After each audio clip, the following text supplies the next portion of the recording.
I have replayed that moment 10,000 times. The weight of the envelope, the stranger's face, the way the room noise dropped out completely, as if someone had reached behind the world and turned a dial. 50 people, ballroom lights, my name on a banner above the door, and an envelope in my hands that my wife had sealed and given to a man I had never met with one instruction. Not until tonight. I need to tell you who my wife was before I tell you what was in that envelope. Because without understanding Eleanor, none of what I found inside it makes any sense.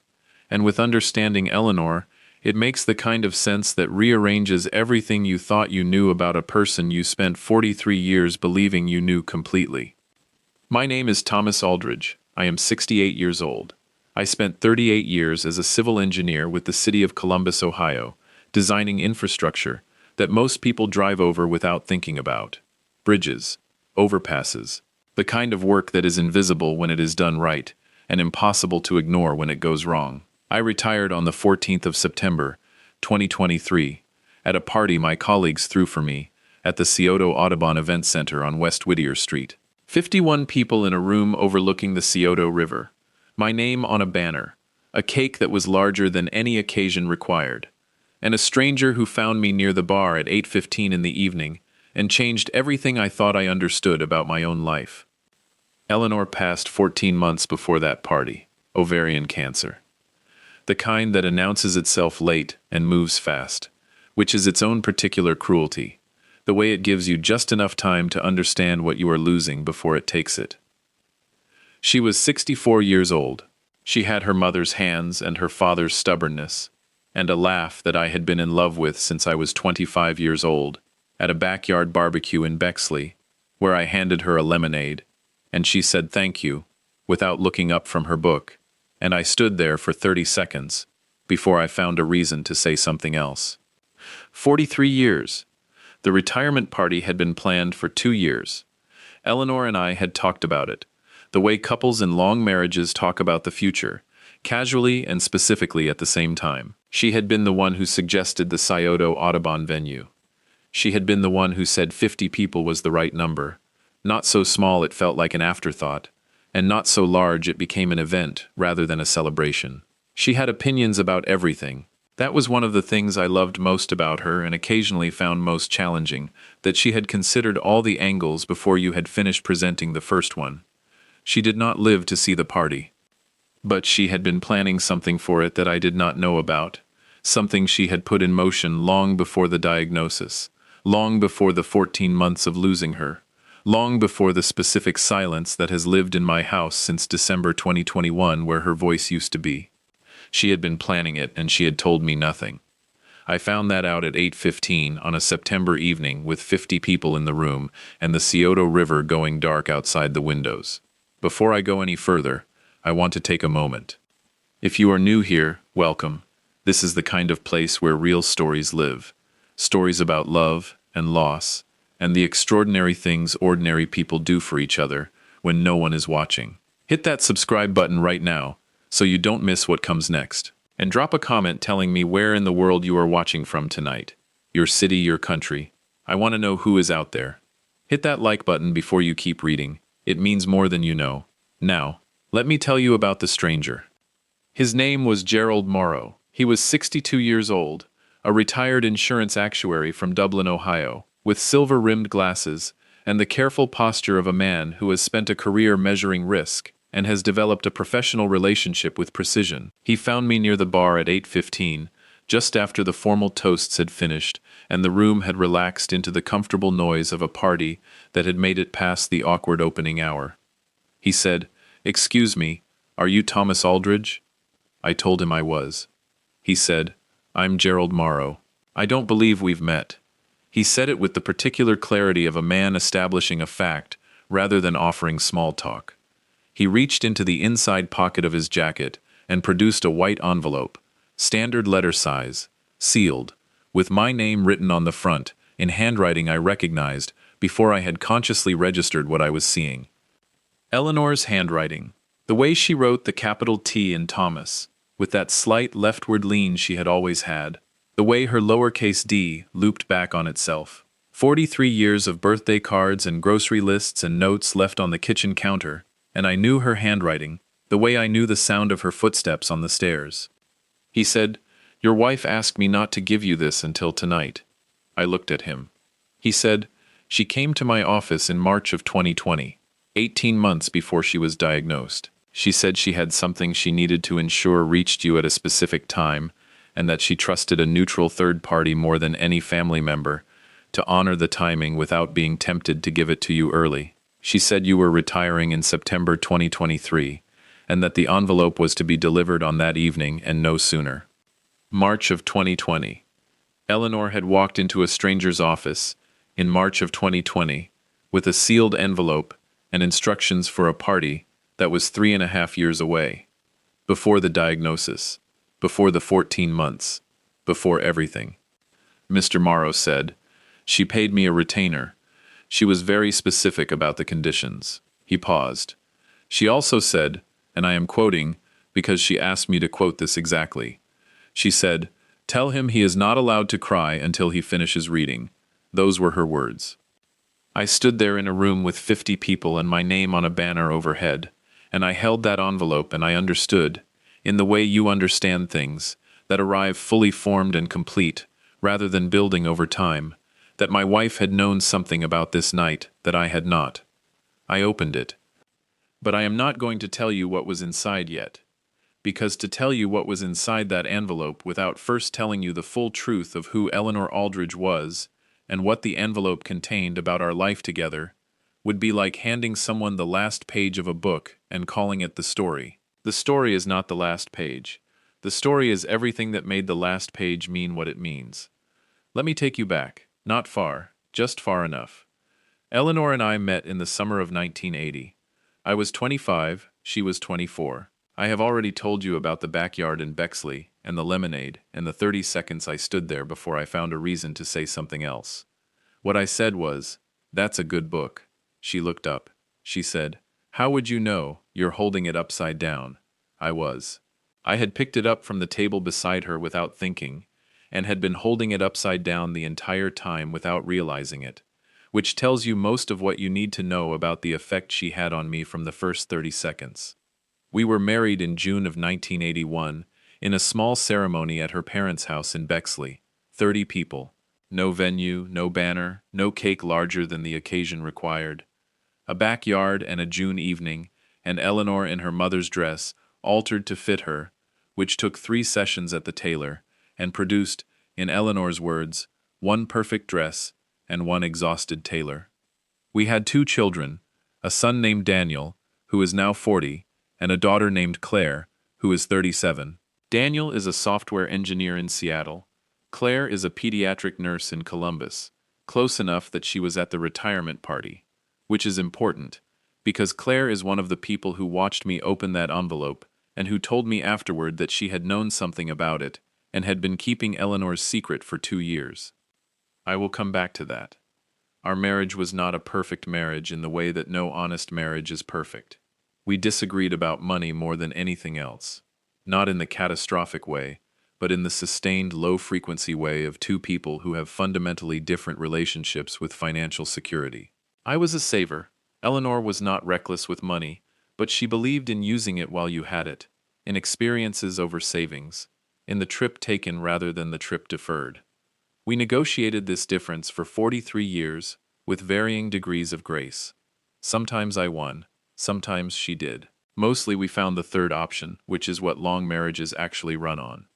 The thing about Eleanor's relationship with money that I did not fully understand until I opened that envelope is that she had been doing something with it, quietly, for 11 years, that I had not known about. Not something deceptive, not something that should trouble you, something extraordinary. In 2012, Eleanor went back to work. This is not, in itself, unusual. Daniel and Claire were grown. I was earning a solid income. Eleanor had spent 12 years raising our children and managing a household with the focused efficiency she brought to everything, and she had reached the point where the house felt too quiet during the day, and her mind felt underused, and she wanted something that was hers. She became a bookkeeper. She had always been good with numbers, better than me in the practical sense of actually using them, rather than designing systems for them. She took a course at Columbus State, passed her certification, and began doing accounts for small businesses in the Columbus area. 3 clients at first, then 6, then 11. Over the next decade, quietly and without fanfare, and without any particular announcement at the dinner table, Eleanor Aldridge built a bookkeeping practice that at its peak had 19 clients and generated an income I had genuinely not been tracking with any precision, because Eleanor handled the household accounts and I trusted her completely. I trusted her completely. She had been saving money for 11 years. Not hiding it, not concealing it in any dishonest sense. She had a separate account, which I knew existed in the vague way you know things exist when your spouse manages the details. She called it her working account. I had assumed it held her business expenses and a modest professional income. What it held, by the time Eleanor walked into Gerald Morrow's office in March of 2020 with a sealed envelope and very specific instructions, was enough money to do what was in the envelope. I found that out at 8:15 on a September evening in front of 50 people. But I am still not going to tell you what was in it yet, because there is one more thing you need to know first. After Eleanor was diagnosed, in September of 2021, she sat across from me at the kitchen table in the house on Ashford Road that we had lived in since 1994, and she said something that I have carried every day since. She said, "Thomas, I need you to promise me something." I told her anything. She said, "I need you to promise me that you will finish." I didn't understand. She said, "Your career, the retirement party, the whole last chapter of this thing. I need you to promise me you will finish it, that you won't let losing me make you small, that you will walk into that room on September 14th, 2023, and you will let the people who have worked alongside you for 38 years celebrate you properly. I need that from you. Can you give me that?" I told her I would. I told her with my hand over hers at the kitchen table at 8 in the morning, with the coffee getting cold between us. I kept that promise. It cost me more than I can describe to walk into that party 14 months after losing her and stand under my name on a banner and receive the toasts and eat the cake and be present for all of it. But I had promised Eleanor Aldridge, and I had never in 43 years broken a promise to that woman, and I was not going to start on the night of my retirement. What I did not know, when I made that promise, was that Eleanor had also been making plans. The envelope. Gerald Morrow handed it to me. Eleanor's handwriting on the front. He delivered her message about not crying until I finished reading. I opened it. Inside was a letter. 4 pages, handwritten on the cream stationery Eleanor kept in the top left drawer of her desk, the kind with the small border she had always preferred. The handwriting was hers, fully hers, the version of it from before the illness, the looping, confident handwriting of a woman in full command of her hands and her thoughts. The letter was dated March 12, 2020, 18 months before the diagnosis, 11 days before the world shut down, for reasons none of us had anticipated yet. She had written it on a Thursday in March when the world was still ordinary. I am going to share pieces of what she wrote. Not all of it. Some of it belongs only to me, and I intend to keep it that way. But enough so that you understand what I found. She began. "Thomas, if you are reading this, you have done what I asked. You walked in. You let them celebrate you. I know it wasn't easy, and I know you almost talked yourself out of it at least twice. I know you, remember. I had almost talked myself out of the party twice. I had told exactly no one that. Eleanor had known from a decade away. She wrote about our marriage. Not the version you perform for other people, the curated one, the one where you talk about the good years and the big moments. The real version. She wrote about the argument we had in 2003 that lasted 4 days and that we had never fully discussed with anyone, because some things in a marriage belong to the marriage. She wrote about the summer of 2009 when Daniel was struggling and we were both frightened in different directions, and we handled it wrong together and then handled it right together. And she wrote about how the second part, the handling it right, was the thing she was most proud of in our entire life together, not because we got it right, but because we stayed in the room until we did. She wrote, "I have been putting money away. I know you know the account exists. I know you never asked, because you trusted me, and I want you to know that the trust was honored, even though you didn't know the full picture. I have been saving because I had a plan and the plan required money, and I did not want to fight with you about it for 11 years. I smiled at that. At the absolute Eleanorness of it. The acknowledgement and the justification and the absolute certainty that she was right, all in one breath. She wrote, "The plan is in the folder Gerald is going to give you along with this letter." I looked at Gerald Morrow. He reached into his jacket again and produced a manila folder, the same cream color as the stationery, secured with a small metal clasp. He handed it to me without a word. I opened the folder. Here is what Eleanor had done. In 2018, she had identified a girl named Amara Johnson, 14 years old at the time, a student at Lyndon McKinley STEM Academy on the east side of Columbus. Amara's mother worked 2 jobs. Her father had not been in the picture since Amara was 6.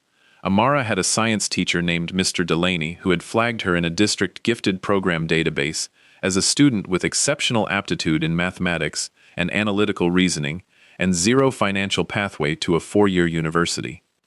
Eleanor had found the database through her bookkeeping work with a small nonprofit that supported STEM education in Columbus public schools. She had read the flag on Amara's file on a Tuesday afternoon in November 2018, and she had made a phone call the following Thursday. What followed, over the next 2 years before anyone knew Eleanor was sick, was Eleanor quietly and methodically building a scholarship fund.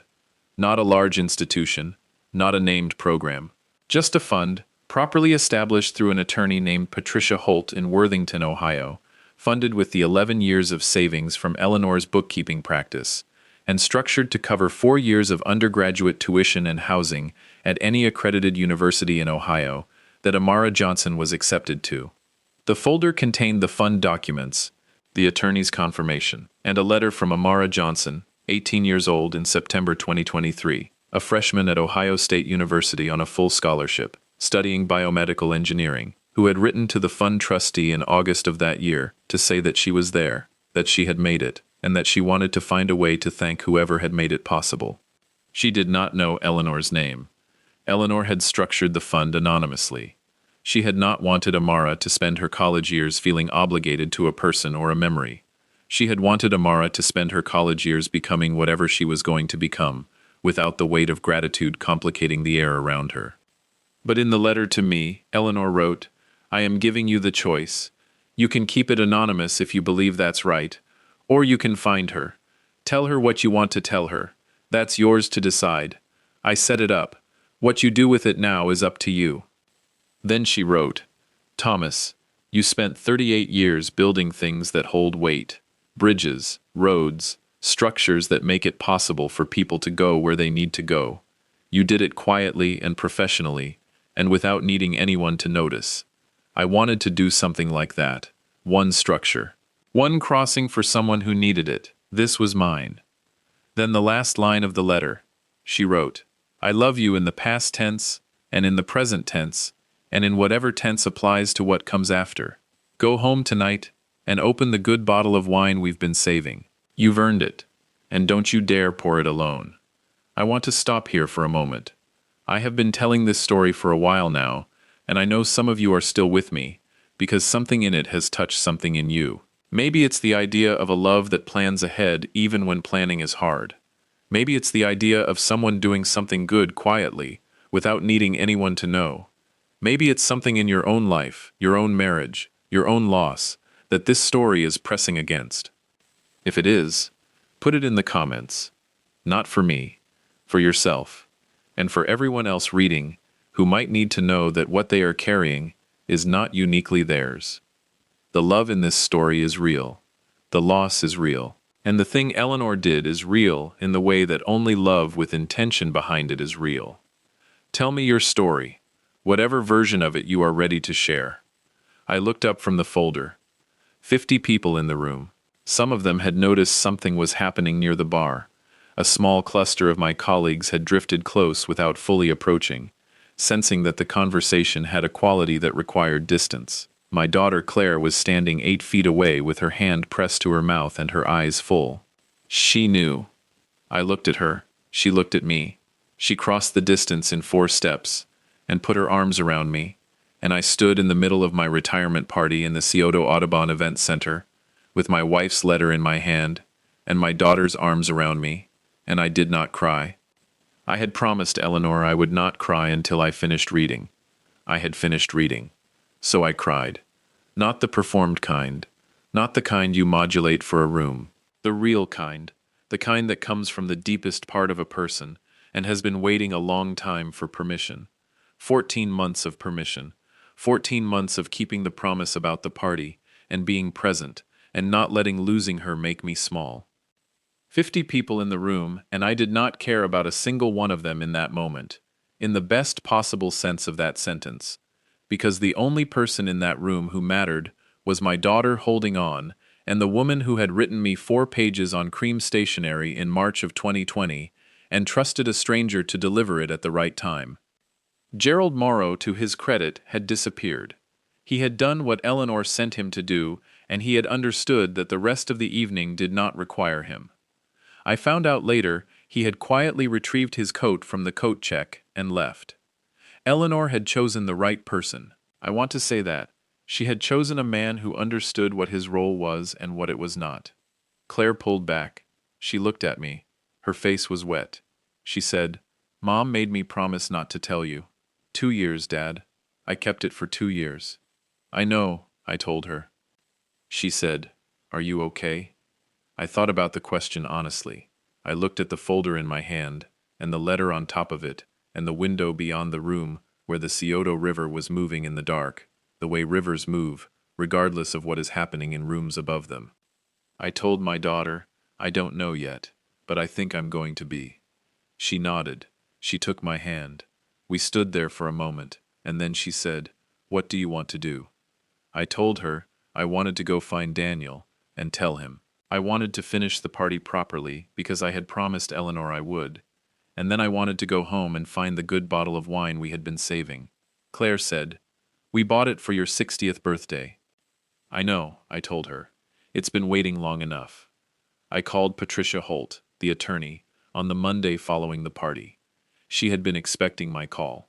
Eleanor, of course, had prepared her for the possibility. Patricia Holt was 60 years old with a practice in Worthington, and the steady, warm competence of someone who had handled enough estate and trust work to understand that the legal and the human sides of these matters were not always easy to keep in separate rooms, and that a good attorney did not try too hard to separate them. She told me that Amara Johnson was doing well, finishing her first semester at Ohio State, studying on schedule, living in a residence hall on North Campus, performing at a level that her academic advisor had described as exceptional. I asked Patricia what Eleanor had told her, about why she had done it. Patricia was quiet for a moment. Then she said, "Mrs. Aldridge told me that she had spent most of her career doing work that mattered to the people it served, but was invisible to everyone else. And she said she had watched her husband do the same thing for 30 years, build things that held people up without anyone stopping to notice. She said she wanted to do one thing that had the same quality, something that held someone up, something she would never have to be thanked for." I sat with that for a long time. Eleanor had watched me do my work for 38 years, and had decided that was the life worth honoring. Not the ceremonies, not the banner with my name on it, the structure underneath, the thing that holds without needing to be seen. She had built one, and she had put it in an envelope and trusted me to find it at the right time. I found Amara Johnson in February 2024. I want to be honest about how long it took me to decide whether to find her. Eleanor had left it to me, she had been clear about that, and for 4 months I sat with the choice, because both options felt like honoring Eleanor, and both felt like the risk of getting something wrong. What made me decide was a conversation with Daniel over Christmas. He flew in from Seattle and we sat up late on Christmas Eve the way we used to when the children were small and the house was full and the quiet after midnight felt like a gift rather than an absence. I told him everything about the envelope, the letter, the fund, Amara. He listened with the focused attention he has always had, the quality Eleanor used to say he got from me, though I was never sure that was accurate. He said, "Dad, what do you think Mom would want?" I said, "She left it to me." He said, "I know she did. But you know her. What would she want?" I looked at the Christmas tree in the corner of the living room, the ornaments Eleanor had collected over 40 years, each one from somewhere we had been or something we had done. A small archive of a life lived together hanging on a tree, in a room she was no longer in. I told Daniel she would want to know that the girl got to say thank you. Even if Eleanor is not here to receive it, she would want the circle closed. Then do that, Daniel said. Patricia Holt made the introduction. A brief email to Amara's university account explaining that the family of the scholarship fund's benefactor had made a request to meet, that it was entirely voluntary, and that there was no obligation of any kind. Amara wrote back within an hour. We met on a Saturday in February at a coffee shop near the Ohio State campus on High Street. I arrived early. I ordered coffee I did not drink. I sat facing the door. She walked in at 11 on the dot. Amara Johnson, 18 years old, 5'4", natural hair pulled back, wearing a university sweatshirt and the expression of someone who is trying to be composed and is mostly succeeding. She looked around the room once, found my face, and walked toward me without hesitation. That walk told me something. The directness of it, the willingness to move toward an unknown thing without slowing down. I thought about Eleanor crossing the backyard at a party in 1980 to tell a man he was holding her book upside down. I stood up. She said, "Mr. Aldridge?" I said, "Amara, thank you for coming." She sat. She looked at me with the particular focused attention of a young person who has decided this meeting matters and is going to be present for all of it. She said, "I've been thinking about what I wanted to say." She paused. "I've been thinking about it since Professor Holt's email. And I think I have to just say it, because if I don't say it first, I'm going to lose my nerve." She looked at me directly. "I don't know your wife. I know what she did, but I don't know who she was. And I want you to tell me. Because the person who did what she did, I want to know who that person was. I want to be able to picture her." I looked at this 18-year-old girl at a coffee shop on a Saturday in February, and I felt something loosen in my chest. Something that had been pulled tight for 14 months, and then tighter for the 4 months since the envelope. Some knot of grief and gratitude, and the particular loneliness of being the only one left who knew Eleanor fully. I said, "Do you have a few hours?" She said, "I have all day." So I told her, not the curated version, the real version, the backyard in 1980, and the book held upside down, and the 3 sessions at the tailor for the perfect dress, the argument that lasted 4 days, and the summer of 2009, and the handles we found together. The bookkeeping practice she built and the way she handled numbers like they were a language she had always spoken, and I had always needed a translator for. The 11 years, and the fund, and the attorney in Worthington, and the envelope she sealed and handed to a stranger with instructions about timing. Amara listened. She did not look at her phone. She held her coffee cup in both hands and she listened with the same quality of attention that Eleanor had. The kind that makes you feel like you are the most important thing in the room. When I finished, she was quiet for a moment. Then she said, "She sounds like the kind of person who made everything around her more solid, like the ground was more stable when she was in it." I looked at her. I said, "That is the most accurate description of Eleanor Aldridge that anyone has ever given me, including me." Amara smiled, a full smile, unguarded. She said, "Mr. Aldridge, I'm going to be a doctor. I decided this semester. Biomedical research.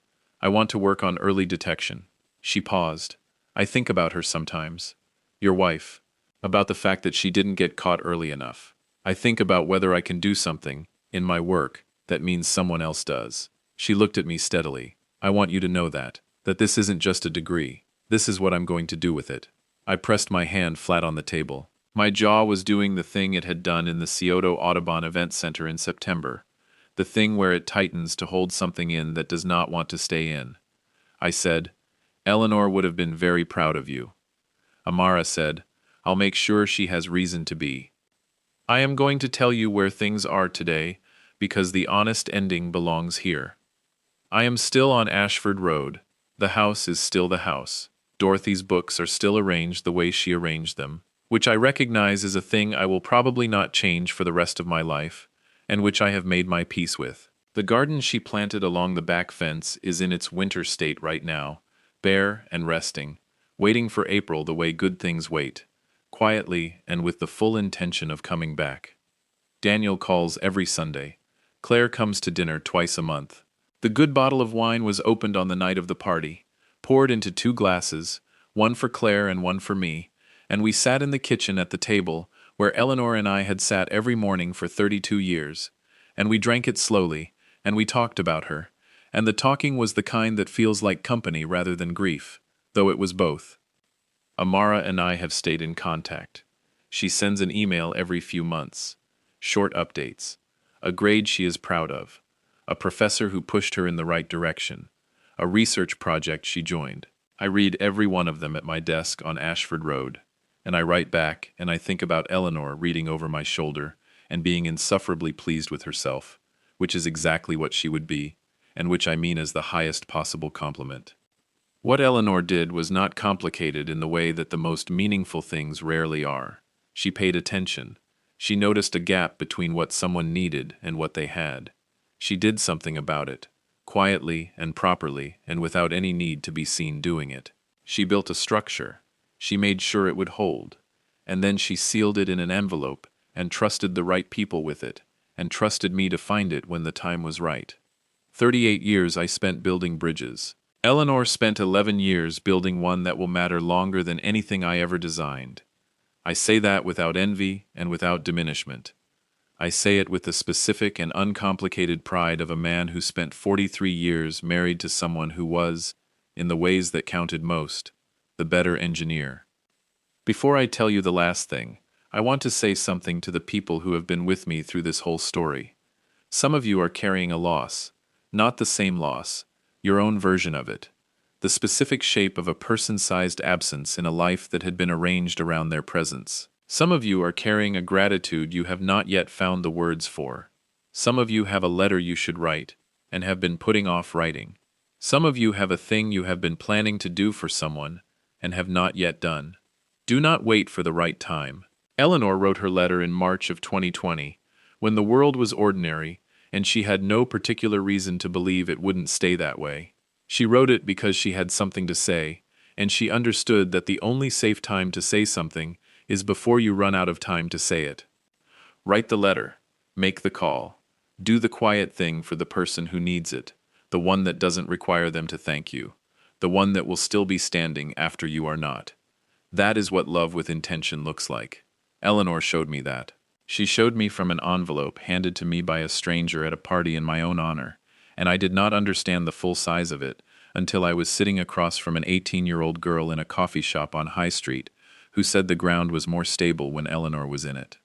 She was right. It was. It still is. If this story found you at the right time, if something in it settled something that needed settling, then before you go, do this. Hit that like button. Subscribe to this channel so you never miss what comes next, because there are more stories here, more envelopes, more strangers with instructions, more people who did something extraordinary in the quiet, and every one of those stories deserves to be heard. Drop a comment and tell me where in the world you are watching from tonight, your city, your country, and tell me your story, whatever part of it you are ready to put into words. This community is here, I am here, and the comments are the place where the real conversation lives. My name is Thomas Aldridge. I am 68 years old. I spent 38 years building structures that hold weight. And the woman I loved for 43 years built one that will outlast everything I ever designed. I am the luckiest man I know. Thank you for staying until the end. Please note, scripts developed with AI writing assistance, narrated and produced by our team.